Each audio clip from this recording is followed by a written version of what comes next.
right, peace and much love. Zin Uru here. Welcome to the latest installment of Message from the Minister. This week's message is Illusions Be Gone. Illusions Be Gone. Yo, I want to welcome y'all here. Thank y'all for being here. You know, every single week, it's just such a great reminder, because when we remind ourselves of certain things, when we repeat certain things to ourselves and keep them on our mind as a reminder, we begin experiencing that reality on a subconscious basis, on an unconscious basis. That reality just begins appearing around us. And what a great topic to really discuss this on, illusions be gone. Because remember, what we call this three-dimensional reality, in a lot of ways, this is an illusion. It's a great illusion. It's a fun illusion. It's a necessary illusion for our soul's evolution. However, at the end of it all, it really is just an illusion.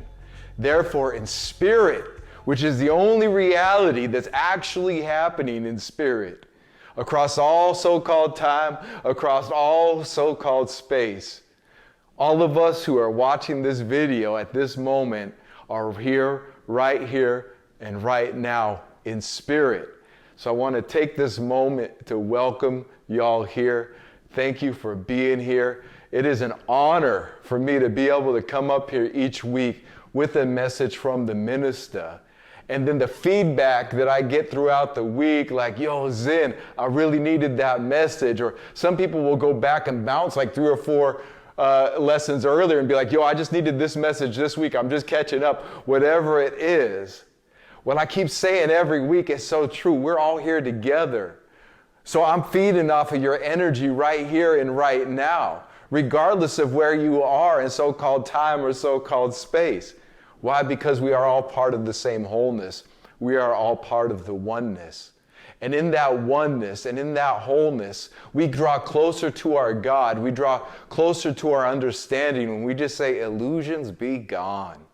Illusions just be gone. And we start seeing the reality behind what it is that we're experiencing in our day-to-day life. I wanted to take a moment too and big up my brother Cabbage out there. Thank you for the donation. It is much appreciated. I'll put a link down here below to my PayPal if anybody else is interested. Like I say, these things take about 8 hours every week between the study, putting the notes together, filming it, editing it, posting it up on social media. So, I do it because this is my heart expressing itself. And I hope that the message is clear, that anyone at any time when they find their purpose in life can begin just expressing themselves however their spirit is urging them to express themselves. And what do I mean by that? Because each of us is born with a unique purpose that only we can fulfill. And yes, there are many of us who actually have similar purposes, or we could even define our purposes in similar ways, but it's just like our voice. Our voice is unique unto ourselves, like our fingerprint is unique unto ourselves. Our energetic footprint, so to speak, is unique in and of itself. Even though there are others who may be out there preserving hip hop, like myself, or BMCs like you, or a DJ like sisters over there, or B-boys or B-girls, or homeopaths, or whatever it is that people are living out their purpose in their life.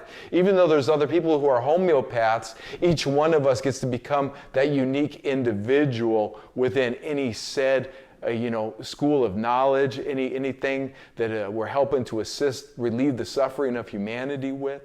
And what a great opportunity for us in 2021, because humanity is on the brink of self-destruction. You're headed for self-destruction.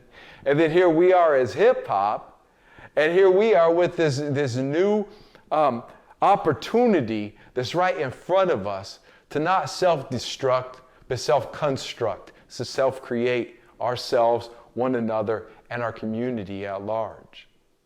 And what happens is, while we say, yo, this is who I am, this is what I'm going to do, this is what I'm about, all of a sudden, this opposition starts coming up before us, and we talk about it every week. I talk about this literally probably every single message from the Minista.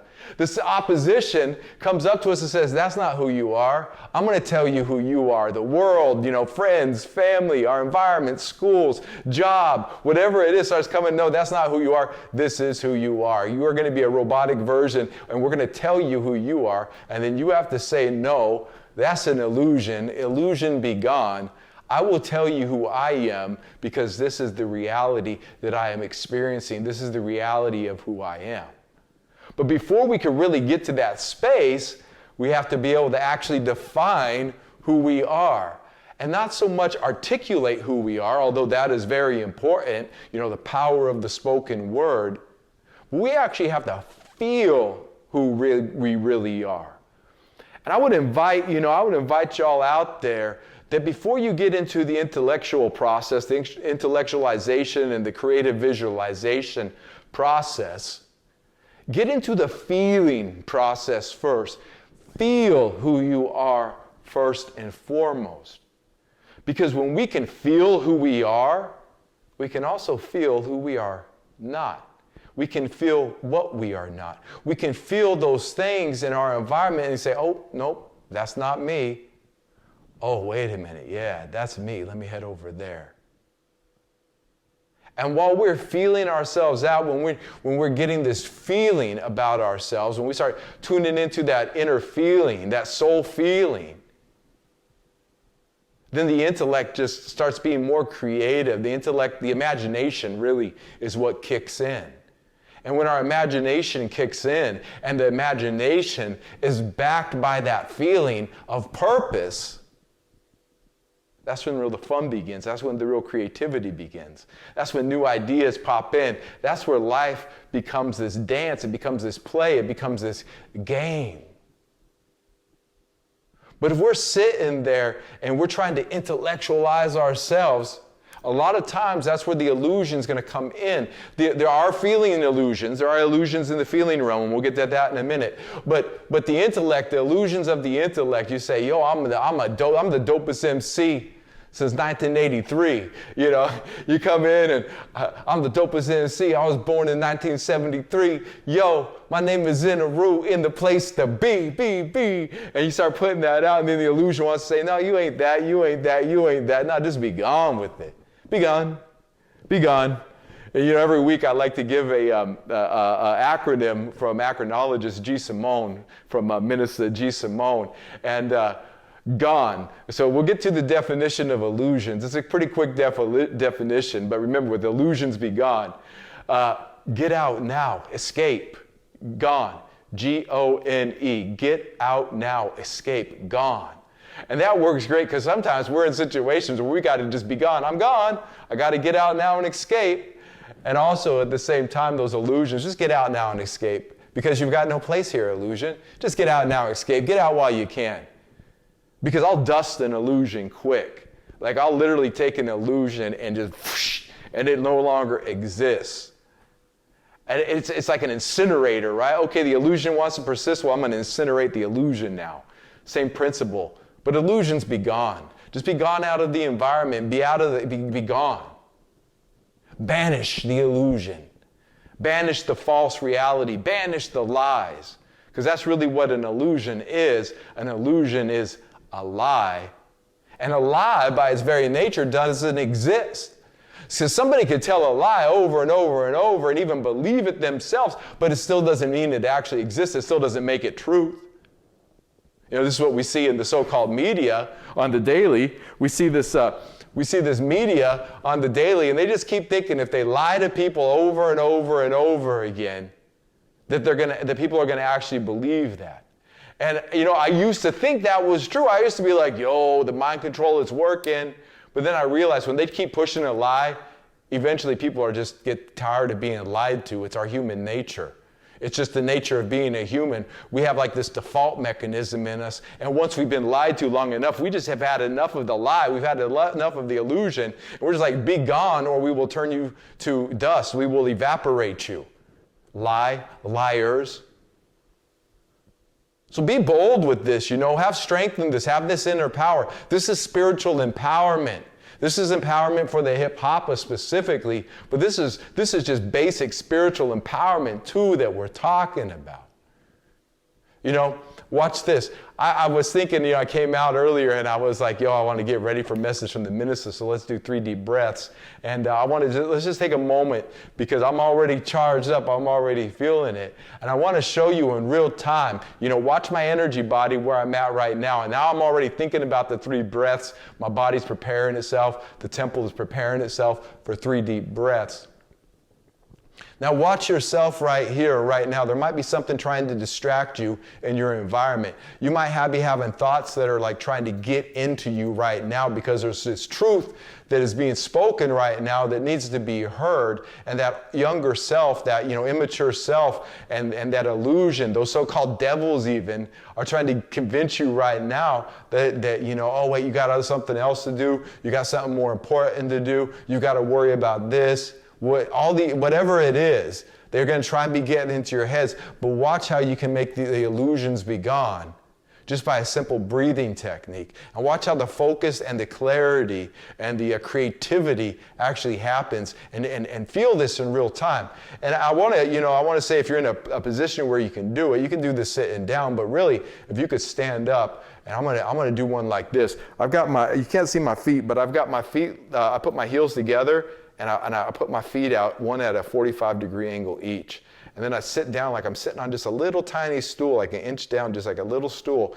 And then I feel like there's a string from the top of my head hanging from the ceiling, and it's just my feet are just barely touching the ground. So it's just aligning the spine, right? And then I'm going to show you the movement first before we do the breath. When we do an in-breath, we're going to bend at the knees. And then we're going to breathe out. So watch. We kind of go like this. 1, breathe in the nose and out the mouth. 1. Breath 2, in through the nose, out the mouth. And on the third one, we're going to give it a good stretch. 3, breathe in through the nose.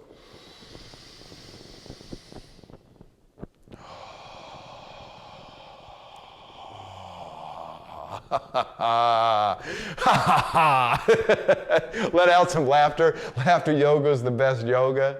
Now look how different you feel. I don't know if you could even see it, but I feel so different. Like if there was an aura camera around me, we would have seen my aura shift quite extensively, actually. Because what happens when we take those 3 deep breaths is we ignite the body, we ignite the chi, we ignite the inner purifier within ourselves. The blood starts circulating better. We get more oxygen into the bloodstream and into the brain. And the brain always needs more oxygen. Oxygen is consciousness. What we call oxygen is actually consciousness. It's science's way of fooling us into thinking that it's just a few chemicals, off the periodic table that we're actually breathing in when it's not. We're breathing in essence. We're breathing in the spirit. This is the truth. Our ancestors knew this from way, way back, and that's what it is. So when we're breathing in our so-called consciousness, which is actually just one of our greatest ancestors' consciousness, which is God as consciousness, when we breathe that in and we get our breaths deeper in and we straighten up our spine and we feel that movement of the body, we give ourselves more possibilities to work with. So while we're going out there, we're like, illusions be gone. When we're confronting the illusions of the world, which we're going to be doing for the rest of our lives. When we're confronting those illusions of the world and we're dispelling the illusions and we're transmuting the illusion into truth, especially the inner truth, it's always good to be patient with this process. It's always wise to be patient with this process. It's always wise to take our time with this process. It's always wise not to rush during the process, because when we say illusion be gone, we have to really know what we are commanding to be gone, and not only what, but why we are commanding it to be gone, and how we're actually commanding it to be gone. Got a couple interesting readings tonight, and one of them is from a book by Don Miguel Ruiz, called The Mastery of Love. The Mastery of Love by Don Miguel Ruiz. He actually wrote another famous book called The Four Agreements. The Four Agreements and The Mastery of Love. He's got some other books. All of them are great books. The Mastery of Love is actually required reading in the Temple of Hip Hop. So those of you who are following our weekly calls, which should be every single one of you, you shouldn't even be listening to me unless you're listening to the teacher first every Sunday at 12 noon. You can go to the Temple of Hip Hop on YouTube. And if this is in the future and you're seeing this recording, go back onto the Temple of Hip Hop and watch and study the lessons that the teacher is reading out of the Gospel of Hip Hop. But for those of you, which should be everybody, like I said, who consider themselves students of the Temple of Hip Hop and students of the Gospel of Hip Hop, the Mastery of Love is required reading. I remember when this book came, we were out on tour. Myself, Mondo, and the teacher were out on tour. I want to say probably around 2008 or 2009, because it was right after the second installment of the Stop the Violence movement, Self-Construction, came out. And often what we do while we're out on the road, because we're just driving for hours and hours and hours at a time, is we get books on cassette or books on CD back then. And so he picked up, The Mastery of Love by Don Miguel Ruiz. And we were riveted. Like we were listening to this audio book, and it was like every single thing was hitting home. Like every chapter, every paragraph, every concept, every idea was hitting home for us. And so out of the book tonight, I want to read an excerpt called it's about Artemis. He talks about Artemis, the Greek goddess Artemis, and the story of Artemis, the divine huntress. And it's a wonderful story, and it illustrates something that we're talking about today, about the illusionary world, and really what creates this illusion. What creates this illusion is us chasing after something that doesn't belong to us, chasing after something that's not ours, desiring something, having to have something that isn't really innately ours. And we're given these illusions, we're given this inside this world and inside the system that we live in on the daily. The television, for an example, offers us an illusion 24 hours a day. It's an illusion, whether it's so-called fiction or whether it's so-called, nonfiction, whether it's so-called news media, which is fiction, or whether it's a movie, which sometimes is more real than the media actually is. So, your philosophy gets to decide where those lines are drawn. However, while we're watching the news and we're watching the media, realize that they're perpetuating an illusion, because if they can convince enough people, which they have, to believe in their reality, not the reality that comes from within, but the fake news reality that comes from without, that fake illusionary news reality, if they can get people to believe that, then people will play the part that is dictated to them by the television.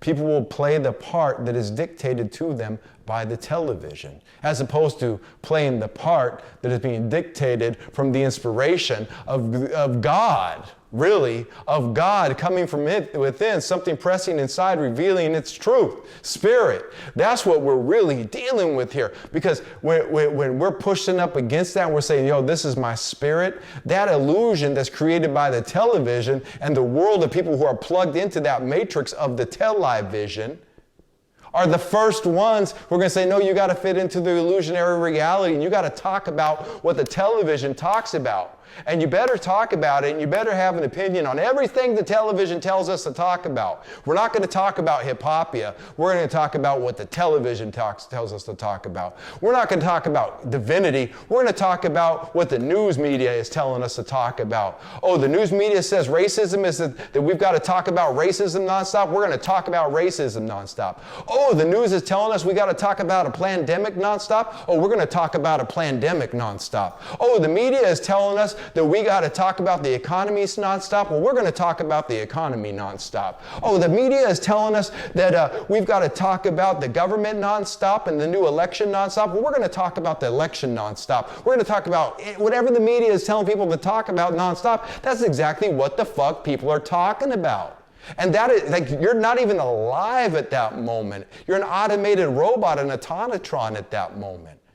To believe anything that the media actually says makes somebody an automaton, makes them a walking zombie, makes them really a sleepwalker. They're walking asleep because they believe in an illusion, and then they create that illusion in their outer reality because that's all that they see. Thus, they're perpetrating whoever controls and runs the media, which is whitey, which is the white establishment, the ultra elite white establishment who's running the media, is creating the reality that people are willingly playing and participating in, and on a certain level, everybody knows. Everybody knows that. Why people participate, I've been asking myself this week, why do people participate so much in the illusion? You know, at first I was like, man, people need to wake up, man, people need to wake up. We need to wake people up. They just got to see they're just sheeple. They're just being led by sheep. Oh, they're being mind controlled. They're being manipulated. Oh, man, it's such a tragedy. God, why? And then this week it just hit me. They want to be controlled. People want to be controlled. And the most people are just as evil and twisted, and I hate to say this, as the colonizer. Most people in our day-to-day lives are the colonizer and want to be the colonizer. Not everybody. And I think on a human level in our DNA, nobody wants that. And I think I think the masses of the people have to demand a certain level of freedom, which we see all the time. Like the elite there's certain boundaries they can't cross, because if they do, they wake up like this subconscious mind of the masses, and the masses just like, no, freedom now. We want our basic freedom now. So they know that there's lines they can't cross, but most people are comfortable within what the media is feeding them and with what the mainstream is giving them. And they know that they're comfortable with it, and they have made a conscious decision to be comfortable with it, meaning that they denied the truth at one time and decided to live in the illusion. Remember Cypher in The Matrix, in the movie The Matrix, a very overlooked, important, integral part of the movie was Cypher, because he believed in the illusion of the Matrix so much that he actually believed that Agent Smith was going to plug him back into the Matrix for giving up Neo and Morpheus. I mean, and I remember him sitting there, there's a scene, he's sitting there at this fancy restaurant, and he's saying like, yo, I know this is just an illusion. I know I'm not really eating this steak. But he takes a bite of the steak and he eats the steak. And he's like, but one thing I've learned is ignorance is bliss. And so when we're out there going, how can you let the media manipulate you? How can you, this is troubling my heart. Don't let it trouble your heart, because most people are like Cypher. Ignorance is bliss, and it's okay for them.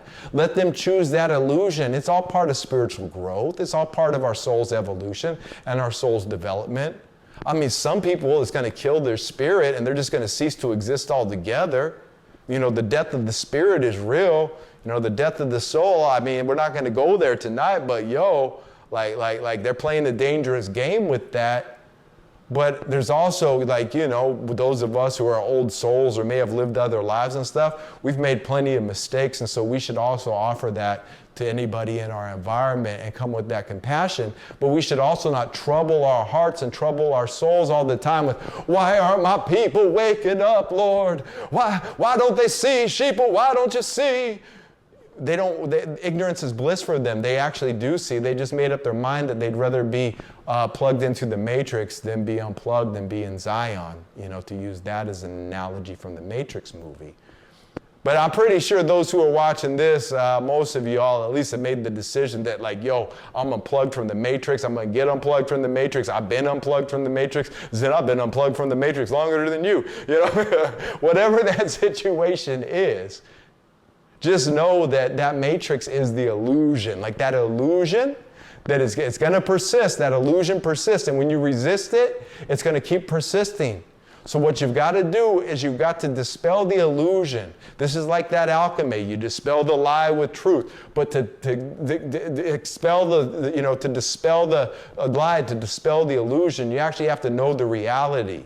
You actually have to know the truth. Not only that, you actually have to be that reality and be that truth. Not just know it, but be it. Like Morpheus told Neo, it's not just about, sooner or later, Neo, you'll see it's not about knowing the path, it's about walking the path. It's about being the path itself. So we got to know this path that we're on. We've got to know who we are. We got to know why we are. We got to know how we are and why we do what we do and how we're going to do what we do. Let's take a moment and we'll read the definition of illusion because it's very, very interesting here. I'll put it up here on the screen here. And this is from the American Heritage Dictionary, 3rd edition. Illusion. And, just going back to the matrix, Sion, S-I-O-N, you see that right there? Z-I-O-N, Sion, Mount Sion. Sion. See, don't be distracted the way these Kabbalists to make these words up like this. I-L-L to be ill, Zion. Zion are ill. That's the illusion. Zion being ill is the illusion. Sion are ill. That's just something I saw earlier, and that's just for those with eyes to see, who can see that and can actually comprehend what I'm saying there. Illusion. Definition 1A, an erroneous perception of reality. An erroneous perception of reality. An erroneous perception of reality. Erroneous, that's the error. An erroneous perception of reality is seeing reality in error, not seeing it for what it is. And this is where knowing what reality actually is, what is real, what is the reality going on daily of God, of Great Spirit, of you, and what is your place in that? What is our place in that? Illusion, definition B, an erroneous concept or belief. Oh, wow. An erroneous concept or belief. How many people are smacked late in life once they've realized that a belief that they've held has been false and that they've been adjusting and living their life according to an erroneous concept or belief? They've given their life over to an illusion. I see that's why a lot of people don't want to wake up, because they're thinking it's too late for me to wake up. I've already given most of my life to an illusion. Why should I leave that illusion behind when the illusion is being so good to me? And, that was once again why Morpheus had a problem even wanting to wake up Neo. He thought Neo was too old to be woken up. That was something they'd experienced. So I'm just saying to those people who are always wanting to wake everybody up to the truth, take it easy on other people and yourself. It is not for everybody to see what is happening right now, but for those with eyes to see and ears to hear, you are indeed blessed beyond any blessing, but you also have the burden that comes with that blessing. And that's what these teachings are actually, these messages from the ministers are here to assist with. Illusion, definition number 2, the condition of being deceived by a false perception or belief. Look at that. It's the condition. It's like when somebody is at the condition is while it's happening of being deceived by a false perception or belief. People who actually believe in the government, believe that there is actually an election and these guys are not decided long time beforehand, are not chosen a long time beforehand. They live in a false perception or belief. To believe anything that the news or media says is a false perception or belief. Illusion, definition number 3, something such as a fantastic plan or desire that causes an erroneous belief or perception. See, so once again, we're seeing that an illusion isn't just, it's not just the perception of what's happening that can be off. It's the actual condition of living something that is not right, or something that is wrong, or something that is an illusion or erroneous.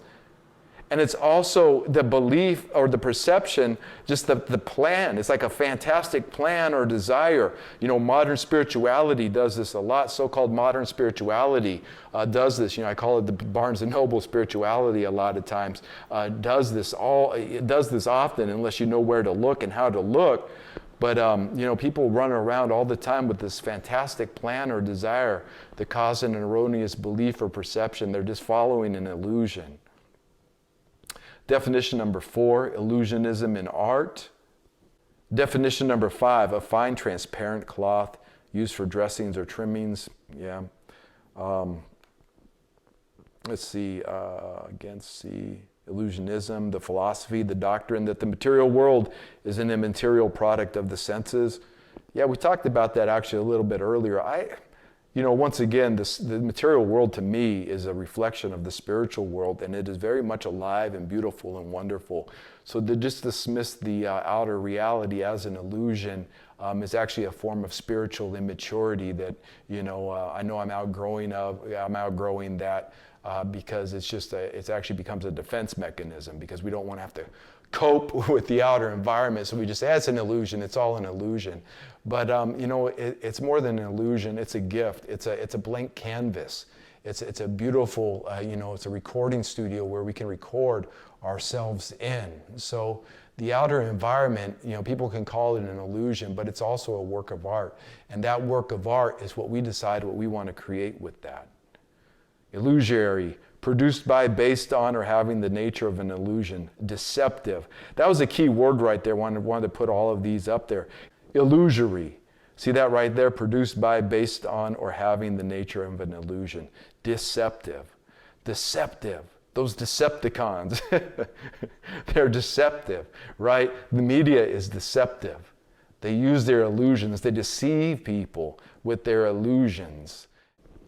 All right, so those are the definitions of illusion. So think about that, people going around, they believe in this illusion, like if I just work hard at this job my whole life, then one day I'm going to retire and live the good life. And then by the time that retirement comes and the body's worn out and the mind doesn't work right and the inflation's gone sky high, so that what was the living wage that you agreed to work your whole life for towards retirement doesn't actually cover the cost of living. What a time and space that is to realize, I lived a whole life like that. And not to diss nobody like that, like a lot of people do that and they provide for their children. They provide a great life for their, I'm grateful to my parents for doing that. I saw my parents, they went to the same job for 30-something years, 35, 40 years, they put into that system. They worked hard. And when I was growing up, I was like, wow, this is great. This is working for them. This is dope. I'm going to join in on that too. And as I saw them as they got older and the cost of living goes up and saw them retire, as they retired, and then all of a sudden the dollar wasn't going where it was supposed to be going, and then they hadn't really gotten to, to address what their purpose was. I'm not just talking about my parents, I'm just talking about that generation in general. I watched them as I was growing up, and that's why when I was in my early 30s and the opportunity for the Temple of Hip Hop came up, I jumped on it. When I jumped on the apprenticeship with the teacher, because I was like, I don't know, I can't see myself doing landscaping for 30 more years and then retire, not really knowing what my purpose is in life, and so that began the quest. And really, the illusion is, what are you learning? The illusion is that you need all this stuff, that you need all these conditions in your life to live. That's the actual illusion of itself. But the truth is that we can live with very little. There's very little that we actually have to live if we're experiencing life. I don't remember who was talking about it or where I heard it from, but probably the teacher, and I don't know where he heard it from. But the idea is that life isn't about money. It's not about accumulating money. It's about accumulating experiences. And so, when we leave this earth, we go, that was so dope. I got to experience this. I got to swim in the Caribbean. I got to rock the mic in front of thousands of people. I got to say and speak my truth.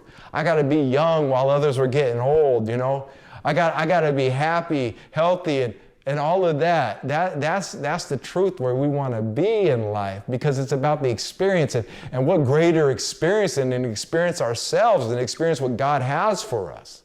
And what about the illusion of the world that's always trying to get us to buy the newest car, buy the latest thing, get the latest gadget, watch the latest show, go get into this, get into this digital world, this digital prison that they're just, they're putting everybody into a box. I was listening to the Rastafarian poet, philosopher, musician, thinker, Mutabaruka, and Mutabaruka was saying that a piece, he's like, it's called the new God, right? And he's saying that the Silicon Valley has taken over the world with this little machine, this little rectangular machine, this device that he calls the new God. And he says, how many people can go an hour with that device in their hands without looking and checking the device 4 times within an hour? And I found myself like, whoa, shit, I checked this thing way too much. Oh, yeah. Oh, I thank him so much. I'm so grateful I came across that video, because it was like the conviction of God hit me, right? And one of the things is about Message from the Minister and about myself personally, like I don't want anybody to ever be under the illusion that I've somehow attained anything, or somehow I'm up here like this and everybody else is that. Nah, like stand on me like a step or a foundation, like a mat or some carpet or something in the house, because I'm telling you, like God is still convicting me. God is still working on me. And God is going to be working on me until the day I leave this world.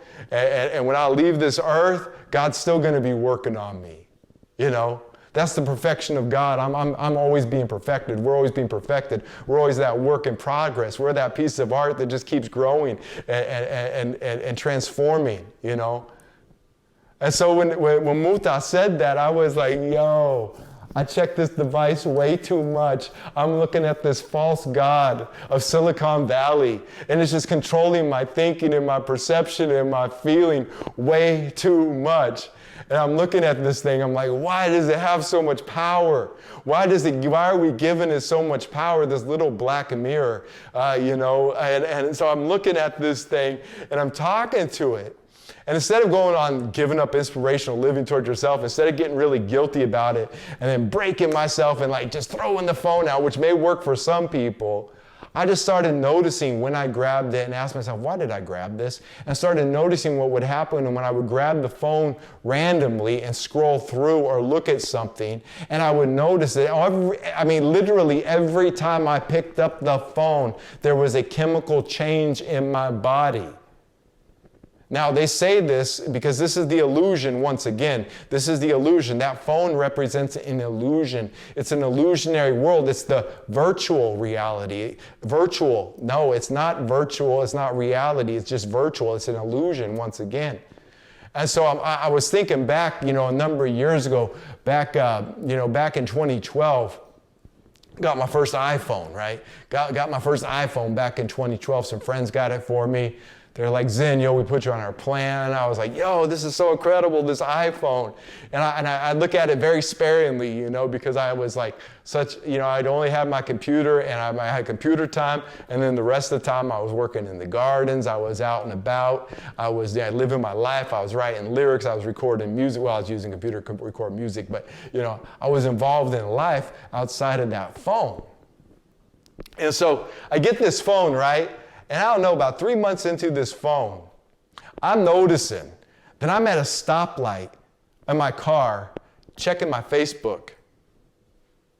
And I remember, what the heck, why is this? Why is it so important that I check Facebook and Gmail right now? Why do I have to check my messages right now? Now, it's a good, useful tool, too, at the same time, right? It's a useful tool for communication. I ain't dissing it. I'm not dissing it. I'm just saying this is the reality that I've experienced. I'm sure many of you can relate. And so I had this phone, I don't know, for a good year and a half. And I'm using it all the time. I'm going to bed looking at it, watching movies on it. I'm getting up first thing in the morning, checking on it. I'm asking it questions all the time. I'm looking for answers. Oh, well, how do I find out about this? How do I find out about this? And what's interesting is some of those questions that I'm asking, I'm looking up, what is, it's not bad stuff. I'm looking up like, what does Wayne Dyer have to say about, the law of attraction? That's good stuff, right? But I realized that I was going onto this device asking it questions that I used to reserve for my meditation, affirmation, and prayer time. That I was deciding to ask Google instead of God. And this is something I noticed many years ago. And I was at a job, on one of the farms I was working at. And, I set the phone down somewhere and I lost it, right? And I remember like having this moment of panic, like, oh, I lost the iPhone. And then I was like, wait, let me embrace that I lost the iPhone and realize that I didn't lose anything, that the universe didn't want me to have that iPhone no more. And so the iPhone is gone. And this is around early 2013, right? So I've only had this for like a year and a half at the most, about a year and a half. It was probably the fall of 2013. So I had it for about a year and a half. And so I get home, I don't have the phone. And all of a sudden I'm feeling these tendencies to want to grab the phone. I'm feeling these tendencies, like an urge inside me, like receptors and nervous system. And I want to check my Facebook and get the little teeny, they say the little red dots on, the little like buttons. When we see that, we get a little rush of, not cortisol, we get a little rush of adrenaline, serotonin. We get a little rush of serotonin, like a little micro dose of serotonin when we see likes on our Facebook page and things like that. And so I started realizing I went through this withdrawal process. Now I went through the withdrawal process. I just smoked a lot of weed and it was good. I ain't gonna lie. It only took about a week and I was so glad that thing was out of my life. But I also realized like that phone was, had GPS on it, which was great. Everywhere I'd go, I had GPS, right? And it was great. What a tool. What a amazing tool. But then I realized that I went from late 2013, so all of 2014, 15, 16, 17, all the way up to 2018 when I got a new smartphone so I could drive around for Uber for a while. I went like 4 years from having a phone without a phone. I didn't have any GPS in that time. I got everywhere I needed to go, including all the way out to Europe on tour. I went on tours. I went to LA. I met up with people. I went to parties. I went to restaurants. I went to friends and family. And I lived this whole life without walking around with this little, as Muta said, this little, the new God from Silicon Valley. So I went this 4 years without this thing in my hand, and then I got a new one because, I wanted to drive for Lyft, and I needed that, and I wanted to give people, So I got this new phone, this new Samsung phone, and I was really disciplined with it at first, and then as time went on, I realized I'm scrolling on it, checking it all the time. I just can't wait to look and see what it is. And I'm checking news. I'm making these kind of videos. I used to sit in my car and make these videos on that phone. If you go back and scroll down, back in 2018, so I was using it, or 2017. So I was using it, right? But at the same time, it was using me. And this is the illusion to break with technology. Are we using the technology or is the technology using us? And be honest. Because when you can truthfully say, this technology is using me to its advantage, just that moment of truth and that moment of clarity like we talked about last week, when we embrace that truth, then we can move past that truth. We can move past the truth that this device is using me. And that's the illusion that the device is using us. That creates the illusionary thing. When we can embrace that truth, then the illusion be gone. The illusion is gone. And all that we have left is the truth at that time. And so when Muta was saying that this week, I was like, God, I got to really check myself. And I've really got to, I'm always constantly tightening up my discipline. I'm always constantly adding things to my discipline and taking things away too that I don't need anymore. And that phone is great because I live in a big city. I got to get to places and do things. And, but also I remember I lived in many cities, including Los Angeles, and got around without it for 4 years. And so now it's about finding that balance But I would rather live without the phone than have it ever use me to its advantage. We should all be willing to live without technology if the only choice becomes live your life in service to technology. Live your life with technology using it, you to its advantage, or live without technology. I'm going to take live without technology every time. Because I'm old enough to remember a time when we didn't have that technology. I remember a time before there was PCs in everybody's house that only a few people, the really rich kids, had personal computers in their house. Like, we wasn't rocking like that. I remember our first computer was like some old computer my mom got from her work. And my friend, who one of my wealthy friends, wealthy, he was laughing at the computer because it was all old and slow. And, we go to his house and he had the old thing where you'd have to actually put the phone on and dial up and get online. And it was just like such a futuristic world, and I was just like, I don't even want any part of that. And I went a long time without it. The point being, though, is that this illusion of this reality is that anything in our environment that wants to use us to its advantage, that's the illusion. And anyone who wants to use us toward their advantage, that's an illusion too. We can co-create with one another and we can, build off each other's purposes and we can all build together without using each other, for selfish advantages. What kind of weakness is that? Because that's what the world is doing. How many people, go to a job and it's just some other company owning them and using them towards their advantage? You look on TV and they use all these celebrities, these celebrity talk boxes. This was something talked about earlier this week before we get to the readings when we're talking about illusion. I looked up the word media, and I should have brought out the definitions here, but I'll just give you a brief, the metaphysical meaning behind it. And I looked up the word media. And the word media is a shortened version. And when I'm talking about media, I'm talking about, social media, social, like ill media, social illusion media, the illusion, social illusion media. I'm talking about the social media, and also the mainstream media, and even a lot of alternative media. But the root word of media is medium. And not medium like the size of a t-shirt or, the medium fit t-shirt. No. The medium is somebody who channels spirits or the dead. A medium is somebody who channels spirits or the dead. So the television media is channeling spirits or the dead. And it's a program. And where do we get the media from? Television channels. So when the definition of a medium, which is the long version of media, it's the same word, they're interchangeable, is someone who communicates with spirits or the dead, or someone who channels spirits or the dead.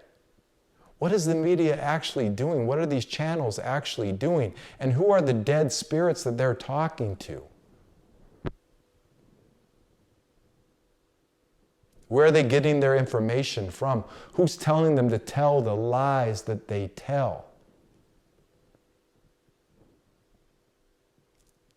There's so much today about so-called white supremacy, which is a fallacy because rape, theft, murder, mind control, none of that is supreme behavior by any stretch of the imagination.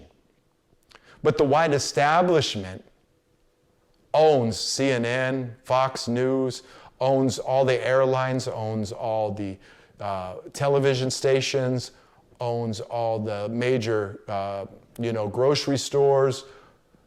Like, when you really get down to it, the white establishment still owns everything. They own all the banks. They own all the fast food, like the corporation, maybe not the individual branches, but the corporation itself. And they own all the colleges and universities at the highest levels. They own all the music stations. They own all the, the major, Clear Channel. And they own social media platforms like Facebook and YouTube and Amazon. That is the white establishment. And notice how they're creating racial division through their medium, through their media channel. But nothing's actually changing in the world. They still run everything. The white establishment still runs everything. And as the Hopi teach, there are two white brothers, Pahana, the true white brother, and Bahana, the fake white brother. And for those of us in the so-called white community who grew up in it, we know there are two types of white people. I'm sure most people, so-called racists, feel like this because there's really two types of people. There's those sellouts, there's those ones doing it, and then there's those ones of us who are for humanity and for the upliftment and betterment of humanity. And I'll tell you, when I see that white establishment, I see them playing every race in the United States of America, playing them like a fiddle. Even the ones who think that they're standing up to racism are still doing the bidding of these corporations and these media giants. Even these politicians are still serving the white experts, white-splaining everything to everyone. Like all of that is an illusion too. So-called white superiority, we all know that's a lie, that's an illusion. But we know it, but why is it persisting? Because they're really good at what they do. Facebook is really, really good at what it does. Mainstream news is really, really good at what it does. Passive-aggressive bullying, manipulation. The United States government is really, really good at what it does, which is lying and manipulating people. So when these mediums come on the television to tell more lies, embrace it for what it is, know it for what it is, and move on.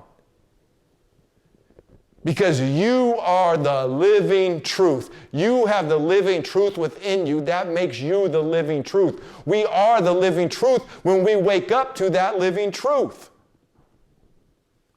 A great illustration of this in The Mastery of Love by Don Miguel Ruiz. Don Miguel Ruiz is a Toltec wisdom teacher. And the Toltec, for thousands of years in South America, so-called South America, they were people, I think some people think of them like the Mayans, like they were a race, a so-called race of people. But they weren't. They were an institution. They were, they were their own group of people from all different walks of life, all these different tribes. They were like a collection of people. I like what he says right here. A Toltec is an artist of love, an artist of the spirit, someone who is creating every moment, every second, the most beautiful art, the art of dreaming. Life is nothing but a dream. And if we are artists, then we can create our life with love, and our dream becomes a masterpiece of art. The Toltec were a society, and Don Miguel Ruiz, this society kept going. They went underground, and he's part of one of those societies, that for thousands of years it goes back, and he shares his wisdom. I really like how he shares his wisdom in this book, and this chapter is actually called The Divine Huntress, chapter 9 in The Mastery of Love. He's talking about the Greek story of Artemis here. I'm going to read this real quick. It's only a few pages, but this really gets into what we're talking about of overcoming the illusion. Illusion be gone. Because watch the illusion that Artemis falls under while we're reading the story. Notice the illusion that Artemis falls under, and then how she overcomes that illusion. Chapter 9, The Divine Huntress. In Greek mythology, there's a story about Artemis, the divine huntress. Artemis was the supreme huntress because the way she hunted was effortless. She fulfilled her needs so easily and lived in perfect harmony with the forest. Everything in the forest loved Artemis, and to be hunted by her was an honor. It never seemed like Artemis was hunting. Whatever she needed came to her. Notice that, whatever she needed came to her. This is why she was the best hunter, but this also made her the most difficult prey. Her animal form was a magical deer that was almost impossible to hunt. Artemis lived in perfect harmony in the forest until one day a king gave an order to Hercules, the son of Zeus, who was searching for his own transcendence. The order was that Hercules had to hunt the magical deer of Artemis. Hercules, being the undefeated son of Zeus, did not refuse. He went to the forest to hunt the deer. The deer saw Hercules, and she wasn't afraid of him. She let Hercules come close, but when Hercules tried to capture her, she ran. There was no way Hercules could get this deer unless he became a better hunter than Artemis. Hercules called upon Hermes, the messenger of the gods, the fastest one, to lend him his wings. Now Hercules was as fast as Hermes, and soon the most valuable prey was in the hands of Hercules. You can imagine the reaction of Artemis. She was hunted by Hercules, and of course, she wanted to get even. She wanted to hunt Hercules, and she did her best to capture him. But Hercules was now the most difficult prey.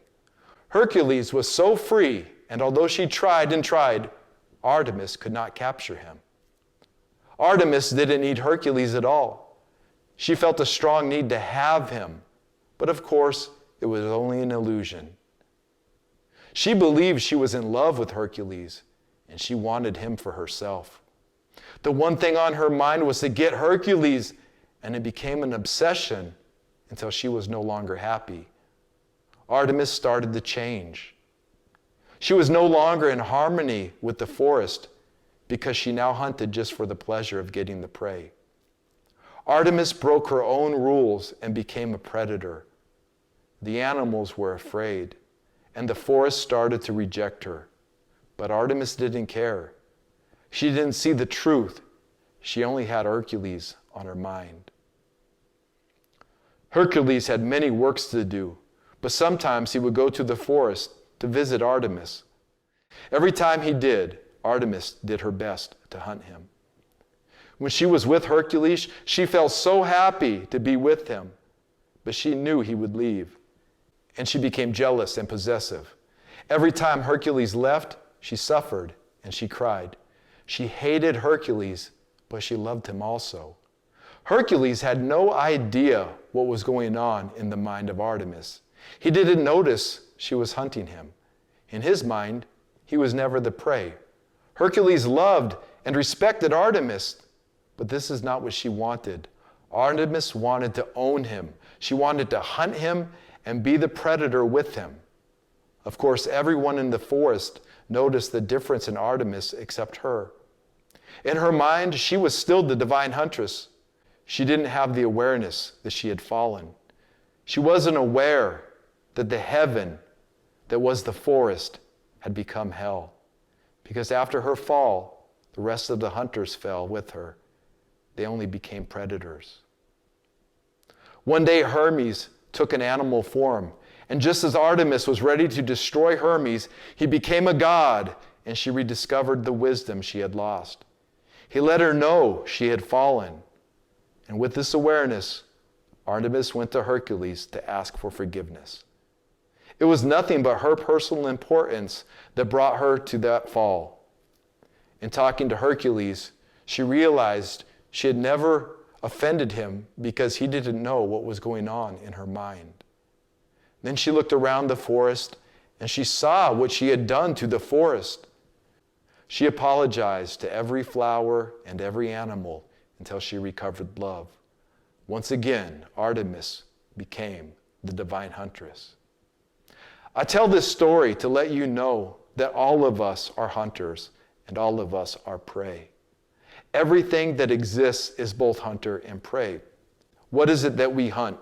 We hunt to fulfill our needs. I have talked about the needs of the body versus the needs of the mind. When the mind believes it is the body, the needs are only illusions and they cannot be fulfilled. When we hunt those needs that are unreal in the mind, we become the predators. We are hunting for what we don't need. Humans hunt for love. We feel that we need this love because we believe we don't have love, because we don't love ourselves. We hunt for love in other humans just like us, expecting to get love from them when these humans are in the same condition as we are. They don't love themselves either. So how much love can we get from them? We merely create a bigger need that isn't real. We keep hunting and hunting, but in the wrong place, because other humans don't have the love we need. When Artemis became aware of her fall, she went back to herself because everything she needed was inside herself. It is the same for all of us because all of us are like Artemis after she fell and before her redemption. We are hunting for love. We are hunting for justice and happiness. We are hunting for God, but God is inside us. Doesn't that feel like all of us at some stage in that story? Like I remember at this time when the light of Hermes came to me and I was wanting to be like Hercules so bad, right? I was wanting to be like Hercules so bad. And by chasing that, I didn't even realize that I had lost who I was on that this is metaphor, but in my life. And I looked at the garden of my life where everything used to just come so easily. And all of a sudden, it was afraid of me. And then waking up to that realization and then going making the apologies and making peace with the environment itself. And that only happens from within us. We can't find love outside of us. We will eventually. I have people who love me and I feel that love. And I love people and they can feel that love. But it's an internal love. How do we know when somebody loves us? We feel it inside of us. So when we're looking for external love and external validation, we're just like Artemis, we start losing sight of who we really are. And Hercules represents that external love and that external validation. It's there to not be caught. Because that's the illusion that we can actually find fulfillment outside of ourselves or through some kind of accomplishment. Now, we will accomplish. Artemis was the greatest hunter ever, and she returned to being the greatest hunter ever after her fall. How many of us are like that? What part of the process are you in right now? Have you realized that you've been chasing an illusion yet? Or are you still chasing the illusion? Are you stomping on the flowers and the animals are afraid of you and you don't even realize you've fallen? Or have you realized you're fallen and now you're feeling like, yo, I'm sorry, God, I fell, and apologizing to your environment and apologizing to yourself and your kids and your family or whoever it is? Or are you at that point where you've made the apologies and now you've returned to back being the divine huntress? I don't know where you're at. But this story is a universal story, and it's talking about that because when we see that illusion for what it is, when we see the illusion for what it is, we don't have any choice but to wake up from that illusion, most of us. Because when we see like the light of Hermes, the fastest, the messenger of the gods, we wake up to that. And we're like, and where's that light? That light is within us as well. What is the forest? The forest is the garden within us. It's the mind. Can we see that? Can we be that? Can we just say illusions be gone? Because I only have this life to live at this time. I've got this body for however long I get to have this body. And I'm going to live a life that when I leave this place, I'm going to be so happy, I'm going to be so stoked that I went and followed what was pressing inside of me. That inspiration coming from God, that I followed that inspiration and I didn't follow the illusions of the world. I didn't waste a life following the illusions of the world. They say the opposite of confidence isn't cowardice, it's conformity. I'll say that again. The opposite of confidence isn't cowardice, it's conformity. So it's not that people are afraid, it's just they're conforming. They're conforming to the illusion that's given to them. They're conforming to the matrix that's given to them. That's what they're conforming to. It's not just like they're being cowards. They're just conforming. They're just conformists. They conform. Conform. Conform. They're being conned into forming something that they're not. But confidence, that's a different vibrational frequency when we walk around with confidence, because we only get confidence when we know who we are. And by knowing who we are, it's an experience, like we experience ourselves enough times. That's faith and confidence. It's the same thing. We become who we are. And these things, these predators, are like these devils. We talk about it in the endarkenment in the Gospel of Hip Hop. We talk about it in the endarkenment chapter, or the endarkenment overstanding, that you know, the devils in our lives are like lusts and fear and jealousy and hatred and envy. Like those are the devils in our lives. Those are the illusions in our lives. Those are the ones that hunt us. Those are the parasites that hunt us and stalk us. That's fear. And when you read the whole Mastery of Love, it's about fear versus love. The opposite of love being fear. And how that people are constantly hunted by this predator, by this, they call it a parasite, the parasite of fear. That we are so afraid to be who we are. We are so afraid to be who we say that we are. That when we do say it, that we have to hunt down that fear and we have to dispel that fear. That's that illusion. Fear is an illusion. False evidence appearing real. Fear. False evidence appearing real? That's an illusion. So fear is the ultimate illusion. Fear is the ultimate illusion. Because when we're afraid, we limit ourselves. When we're afraid, we become tense. We don't breathe as deep. Our mind isn't as open. We don't have as many options and possibilities in our lives because we're living in fear. And how does the media get people to do what they say? By giving them the illusion of fear. Oh, well, we'll beat you up. We'll come to your house and tie you down and jab you up. We'll come to your house and arrest you if you don't do what we say. We outnumber them 1,000 to 1.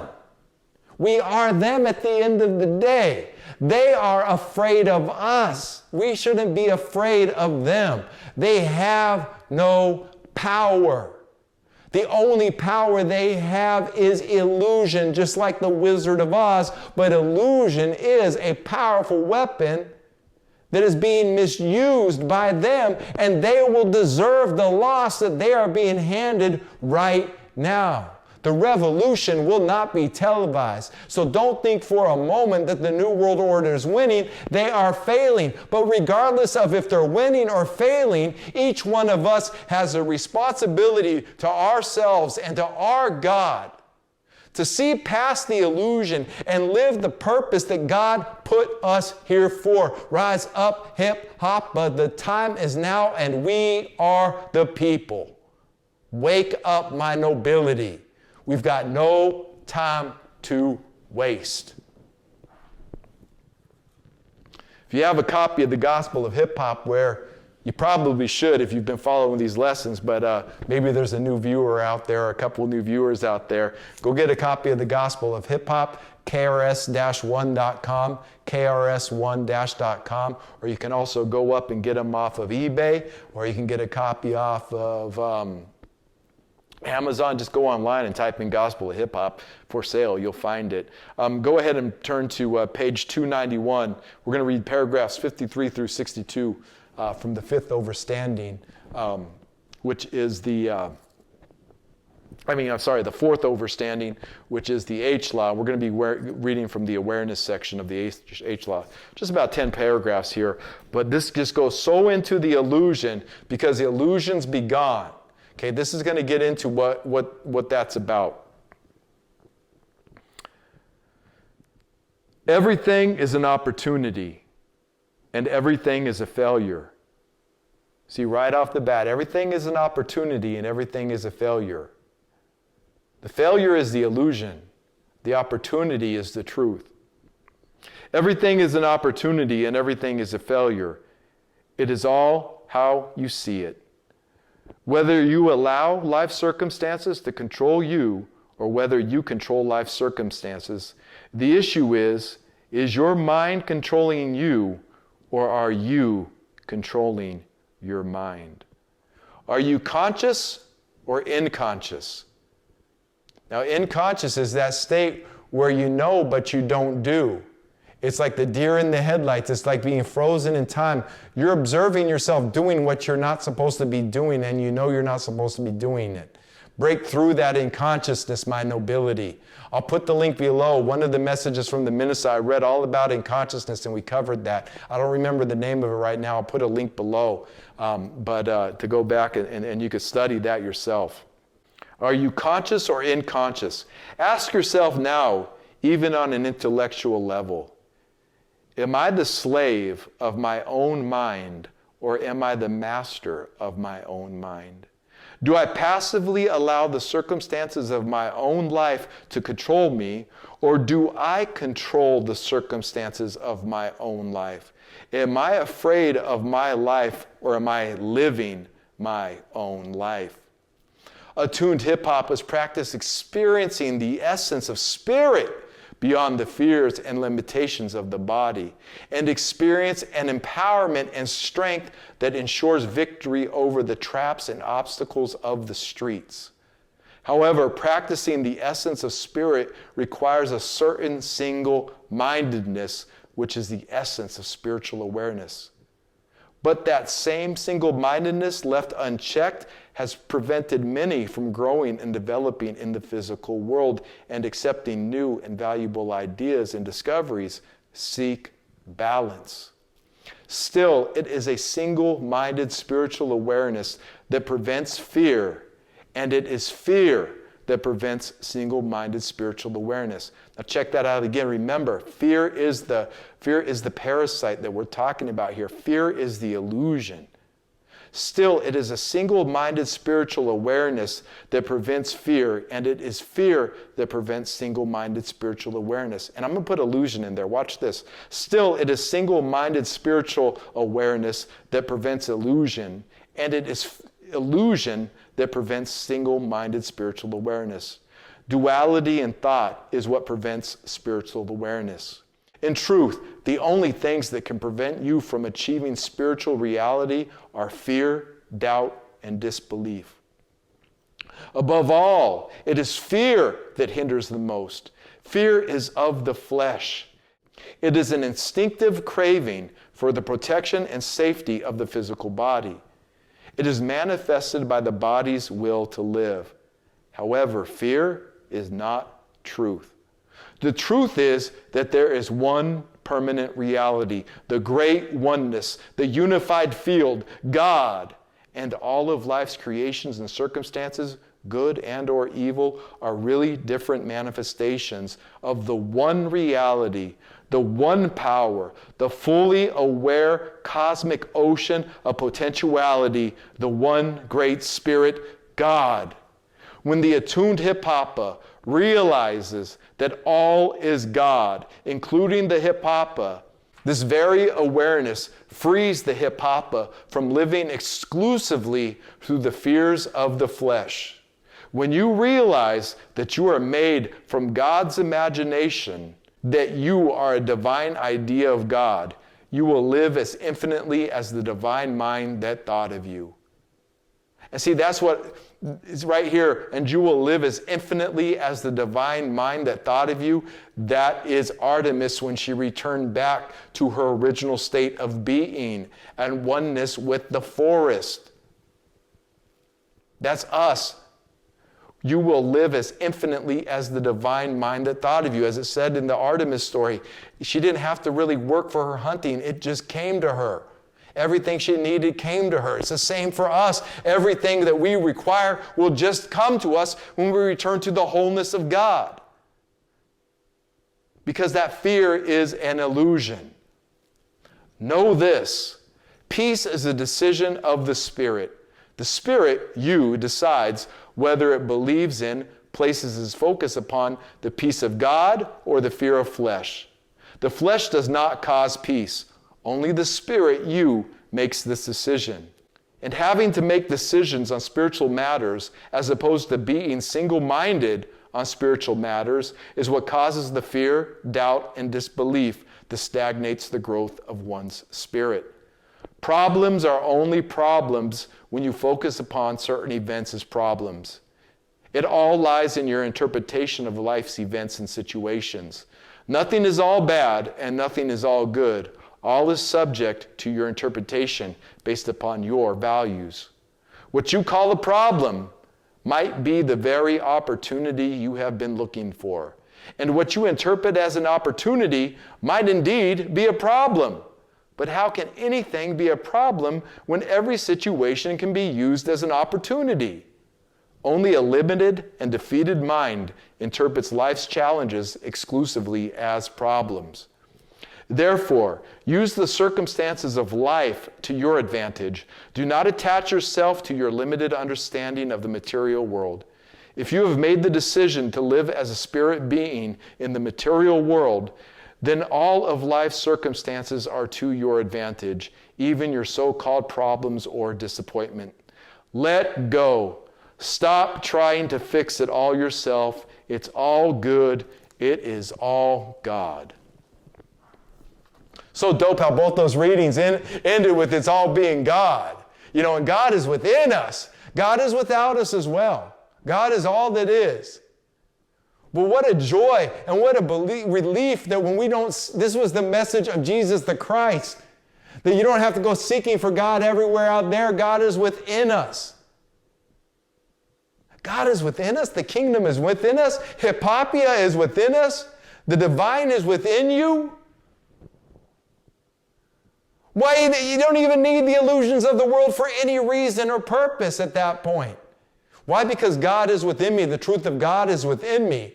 Therefore, I can boldly say the New World Order is out on a wall. The New World Order had a great fall. Hypopia is our future. Hypopia is our birthright. Failure is their birthright.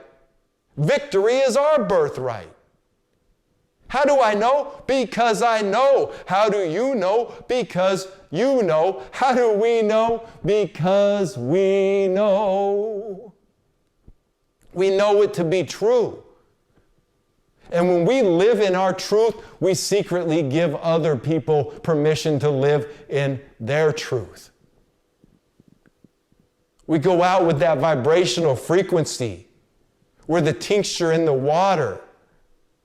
We go and heal the body by just being aware and awake to our God and being aware and awake that the illusion that we live in, we can master that illusion. We master our environment. It does not master us. And how do we master our environment? We're not afraid of it. We see the opportunity. We don't see problems. We see opportunity. We don't see failure. We see wisdom. We don't see fear. We see faith. So while the world is trying to make people all afraid, we see faith, which is the opposite of fear. We see love, which is the opposite of fear. We see God, which is the opposite of fear. Like, what a wonderful way that is to be. Because all this year, I've been seeing prophecies coming true. I've been seeing it. Since 2020, they've ramped up the fear propaganda so hardcore. It's since the beginning of 2020, just nonstop. And what do we see? Faith is waking up. Humanity is waking up. Thousands and thousands, hundreds of millions millions of people protested yesterday against the tyranny of the New World Order and these fake lockdowns and these lies of the media. They're not going to admit their defeat because that's part of their illusion. They have to make you think they're winning because that's part of their illusion. And yeah, they're getting some of us, but they're not going to get all of us. And they're not going to get me. And I hope they don't get you. And only you can make that decision. And only you can empower yourself and speak with that authority. I am who I say I am. I am Zin Uru, best believe I know who I am and why I am and how I am and what I am and where I am going. I know this world is only temporary, and I know I am eternal. There is nothing to fear. Rise up, my nobility. I say it every week because that's my purpose, to be here to remind my nobility, remind you to rise up. And the younger you are, the easier it is. You are a child of the living God. What does that make you? Fear is the illusion. Love is the truth. God is the truth. Truth is the truth. And there it is. Peace and so much love to you. When you go forward this week, my nobility, I see you in victory right now. Feel those feelings. Visualize yourself, but feel those feelings of victory, of empowerment. Because that is real. That is the reality going on daily. And there it is. Hip!